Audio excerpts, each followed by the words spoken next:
অনুষ্ঠেয়জনক প্ৰথমতে মই সাংবাদিক বন্ধুসকলৰ লাহোৱাল MKTV আছাম টকছক বন্ধুবৰ্গক মই ধন্যবাদ জ্ঞাপন কৰিছোঁ। আৰু আমি আজি আম আদমি তৰফৰ পৰা মনোজ ধানৰ নেতৃত্বত আমি আজি সমূহ ভাৰতবৰ্ষক বৰদিন উপলক্ষে ৰাইজক আমি শুভেচ্ছা জ্ঞাপন কৰিছোঁ। সকলোমে থকা ইহঁতে শান্তিপূৰ্ণভাৱে নতুন বছৰ আঁকোৱালি লওক, 2023 চনত বিদায় পেলাই নতুন বছৰ আঁকোৱালি লওক তাৰে কামনা কৰিছোঁ। আৰু আজি আমি লাহোৱাল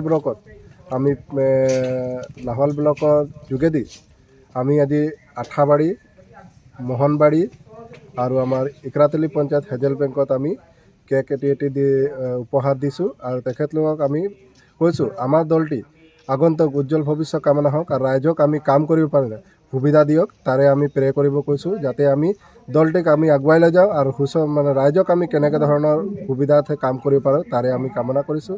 আৰু যাতে আমাৰ দলটো আগন্তুক দিনত যাতে আমি ৰাইজক প্ৰত্যেকখনত প্ৰত্যেক খোজত ৰাইজৰ সৈতে কাম কৰিব পাম সেইটো আমি প্ৰাৰ্থনা কৰিছোঁ, যীশু খ্ৰীষ্টই প্ৰে কৰিছোঁ।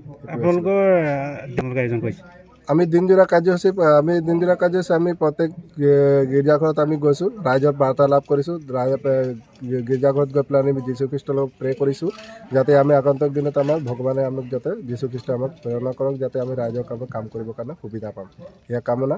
আৰু আমাৰ আম আদমি পাৰ্টিৰ লক্ষ্য আৰু উদ্দেশ্য এটাই হৈছে ৰাইজৰ সততে কাম কৰা, নিজ স্বাৰ্থে কাম কৰি ৰাইজৰ স্বাৰ্থত আমি কাম কৰিব যে পাৰোঁ সেইটো আমাৰ আম আদমি দলৰ আমি দিনজোৰা কাৰ্যসূচী আমাৰ আছে। আৰু আমি দিনজোৰা কাৰ্যসূচী ধৰি লওক আমি ধৰি লওক প্ৰত্যেক গীৰ্জাঘৰত আমি গৈ পেলাই ৰাইজৰ লগত আমি বাৰ্তালাপ কৰিছোঁ, সেইটো আমাৰ দিনজোৰা কাৰ্যসূচী আছে।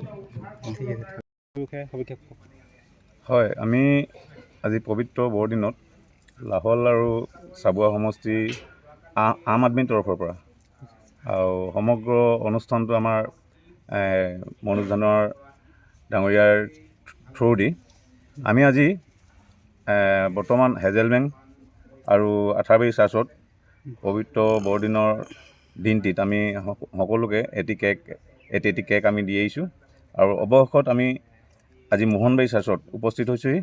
আৰু এই বৰদিনটিতে এটি এনেকুৱা বাৰ্তা যাওক গোটেই ভাৰতবৰ্ষলৈ যে সকলোৱে শান্তিত থাকক, শান্তি কামনা কৰিছোঁ। আৰু এই পবিত্ৰ বৰদিনটোতে যিবিলাক আমাৰ অনাগত দিনত যিবিলাক অসুবিধা হৈ আছিলে সেই অসুবিধা সম্পূৰ্ণ এই আগন্তুক দিনত ফল লাগক সেই বুলি আমি আশীৰ্বাদ বিচাৰিছোঁ। আৰু সকলোকে আমি আশীৰ্বাদ কৰিছোঁ আজি পবিত্ৰ বৰদিনতে সকলোৱে সুখ শান্তিৰে থাকক তাকে কামনা কৰিছোঁ আম আদমিৰ তৰফৰ পৰা।